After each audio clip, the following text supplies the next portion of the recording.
ओम नमो भगवते वासुदेवाय। आज हम आपके लिए लेकर आए हैं एकादशी के पारण की कथा। इस कथा का एकादशी व्रत का पारण करते समय सुनने और पढ़ने का बहुत ही महत्व है। यह कथा है एक राजा अम्बरीश की कथा। राजा अम्बरीश भगवान श्री हरि के परम भक्त थे।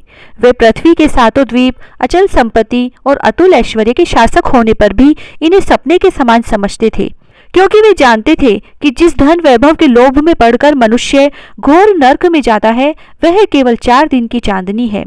राजा अम्बरीश का भगवान श्री कृष्ण और उनके भक्त साधुओं से बहुत प्रेम था। उन्होंने अपने मन को श्री कृष्ण के चरणों में, वाणी को भगवान के गुणों का गान करने में, हाथों को श्री हरि के मंदिर मार्जन में और अपने कानों को भगवान की मंगलमयी कथा के श्रवण में लगा रखा था।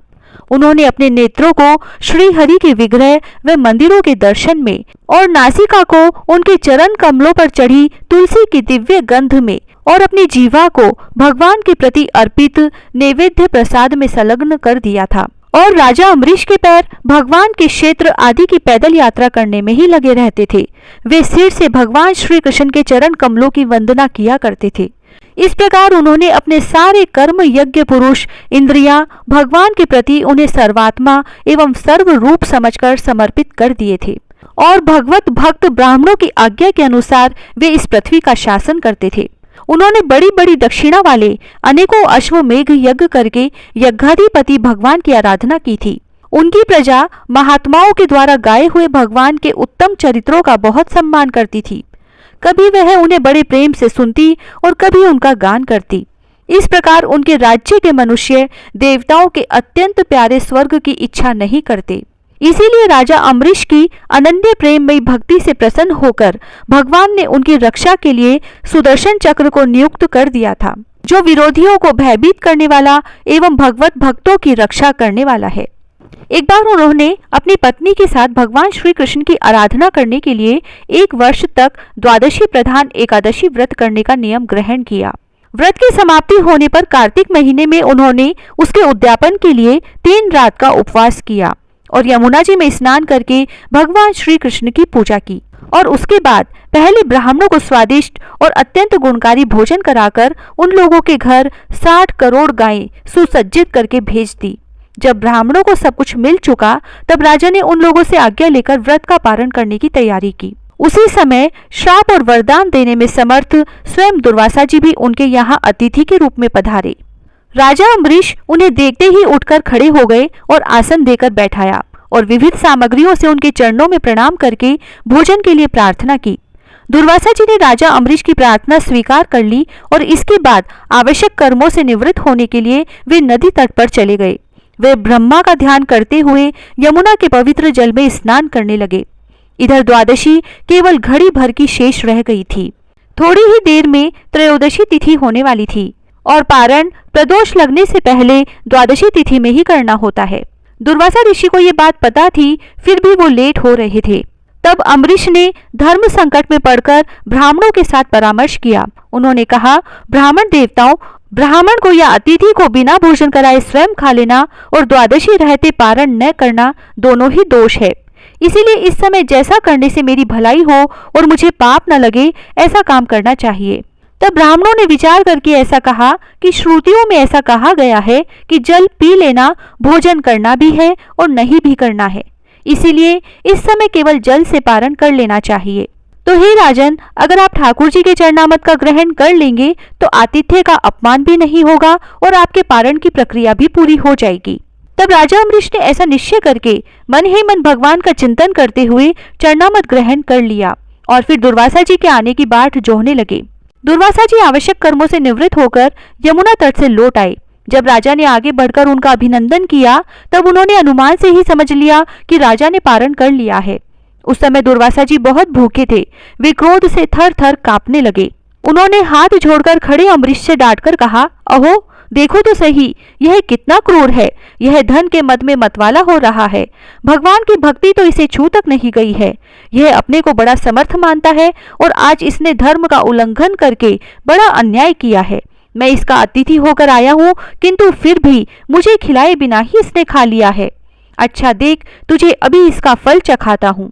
यो कहते कहते वे क्रोध से जल उठे और उन्होंने अपनी एक जटा उखाड़ी और उससे अम्बरीश को मार डालने के लिए एक राक्षसी यानी कृत्या उत्पन्न की। वह आग के समान जलती हुई हाथ में तलवार लेकर राजा अम्बरीश पर टूट पड़ी। लेकिन परम पुरुष परमात्मा ने अपने सेवक की रक्षा के लिए पहले से ही सुदर्शन चक्र को नियुक्त कर रखा था। जैसे आग क्रोध से गुर्राते हुए सांप को भस्म कर देती है, तो वैसे ही चक्र ने दुर्वासा जी की कृत्या को जलाकर ढेर कर दिया। जब दुर्वासा जी ने देखा कि मेरी बनाई हुई कृत्या तो जल रही है और चक्र मेरी ओर आ रहा है, तब वे भयभीत होकर अपने प्राण बचाने के लिए एकाएक भाग निकले और सोचने लगे कि जैसे ऊंची ऊंची लपटों वाला दावानल सांप के पीछे दौड़ता है, वैसे ही भगवान का चक्र तो मेरे पीछे लग गया है। तब दुर्वासा जी ने दिशा, आकाश, पृथ्वी, अतल, वितल आदि नीचे के लोक, समुद्र, लोकपाल और उनके द्वारा सुरक्षित लोक एवं स्वर्ग तक गए। परंतु जहां जहां वे गए, वहीं वहीं उन्होंने असहाय तेज वाले सुदर्शन चक्र को अपने पीछे लगा देखा। जब उन्हें कहीं भी कोई रक्षक न मिला, तब तो वह और डर गए। तब वे अपने प्राण बचाने के लिए देव शिरोमणि ब्रह्मा जी के पास गए और बोले, ब्रह्मा जी, आप स्वयं भू है, भगवान के इस तेजोमय चक्र से मेरी रक्षा कीजिए। तब ब्रह्मा जी ने कहा, दुर्वासा जी, मैं, शंकर जी, दक्ष, भृगु आदि प्रजापति, भूतेश्वर आदि सब जिनके बनाए नियमों में बंधे हैं तथा जिनकी आज्ञा शिरोधार्य करके हम लोग संसार का हित करते हैं, उनके भक्त के द्रोही को बचाने में हम समर्थ नहीं हैं। जब ब्रह्मा जी ने इस प्रकार दुर्वासा को निराश कर दिया, तब भगवान के चक्र से संतप्त होकर वे कैलाशवासी भगवान शंकर की शरण में गए। शंकर जी ने कहा, दुर्वासा जी, जिनसे पैदा हुए अनेकों ब्रह्मांड में हमारे जैसे हजारों चक्कर काटते हैं, यह चक्र उन्हीं विश्वेश्वर का शस्त्र है। यह हम लोगों के लिए असह्य है। तुम उन्हीं की शरण में जाओ, वे भगवान ही तुम्हारा मंगल करेंगे। निराश होकर दुर्वासा जी श्री हरि भगवान के परम धाम वैकुंठ की तरफ भागे। दुर्वासा जी भगवान के चक्र की आग से जल रहे थे। वे भगवान के चरणों में गिर पड़े। उन्होंने कहा, हे अच्युत, हे अनंत, आप संतों के एकमात्र इच्छित हैं। प्रभो, संपूर्ण जगत के जीवन दाता, मैं अपराधी हूँ, आप मेरी रक्षा कीजिए। आपका परम प्रभाव न जानने के कारण ही मैंने आपके प्यारे भक्त का अपराध किया है। प्रभो, आप मुझे बचाइए। श्री भगवान ने कहा, दुर्वासा जी, मैं सर्वथा भक्तों के अधीन हूँ, मुझ में तनिक भी स्वतंत्रता नहीं है। जो भक्त स्त्री, पुत्र, ग्रह, गुरुजन, प्राण, धन, इहलोक और परलोक सबको छोड़कर केवल मेरी शरण में आ गए हैं, उन्हें छोड़ने का संकल्प भी मैं कैसे कर सकता हूँ। इसमें संदेह नहीं है कि ब्राह्मणों के लिए तपस्या और विद्या परम कल्याण के साधन है, परंतु यदि ब्राह्मण उद्दंड और अन्यायी हो जाए तो वे ही दोनों उल्टा फल देने लगते हैं। दुर्वासा जी सुनिए, मैं आपको एक उपाय बताता हूँ जिसका अनिष्ट करने से आपको इस विपत्ति में आना पड़ा है। आप उसी के पास जाइए और उनसे क्षमा मांगिए, तब आपको शांति मिलेगी। सुदर्शन चक्र की ज्वाला से जलते हुए दुर्वासा लौटकर राजा अम्बरीश के पास आए और उन्होंने अत्यंत दुखी होकर राजा के पैर पकड़ लिए। दुर्वासा जी की यह चेष्टा देखकर उनके चरण पकड़ने से लज्जित होकर राजा अम्बरीश भगवान के चक्र की स्तुति करने लगे। अम्बरीश ने कहा, प्रभु सुदर्शन, आप अग्नि स्वरूप हैं, भगवान के प्यारे हजार दांत वाले चक्रदेव, मैं आपको नमस्कार करता हूँ।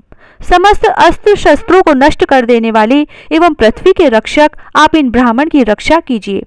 आप कृपा करके हमारे कुल के भाग्योदय के लिए दुर्वासा जी का कल्याण कीजिए।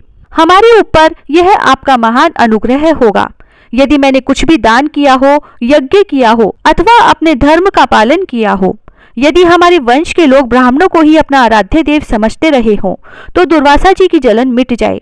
भगवान समस्त गुणों के एकमात्र आश्रय स्थल है। यदि मैंने समस्त प्राणियों के आत्मा के रूप में उन्हें देखा हो और वे मुझ पर प्रसन्न हो, तो दुर्वासा जी के हृदय की सारी जलन मिट जाए।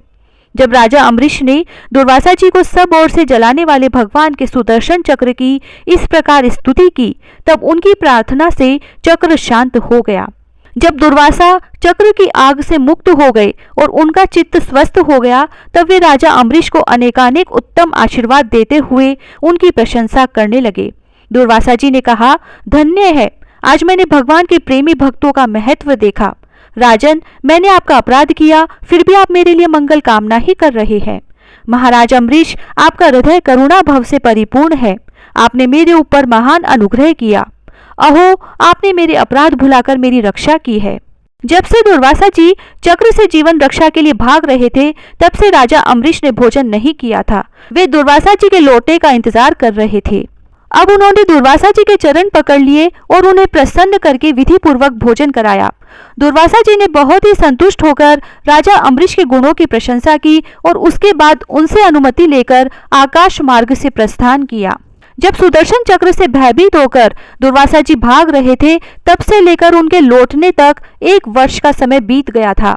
इतने दिनों से राजा अम्बरीश उनके दर्शन की आकांक्षा से केवल जल पीकर रहे। दुर्वासा जी के जाने के बाद उनके भोजन से बचे हुए अत्यंत पवित्र अन्न को राजा ने सपरिवार ग्रहण किया। कुछ वर्ष बीतने पर राजा अम्बरीश ने अपने ही समान भक्त पुत्रों पर राज्य का भार छोड़ दिया और स्वयं वन में चले गए। वहां वे बड़ी धीरता के साथ आत्मस्वरूप भगवान में अपना मन लगाकर गुणों के प्रवाह रूपी संसार से मुक्त हो गए। जय श्री राधे।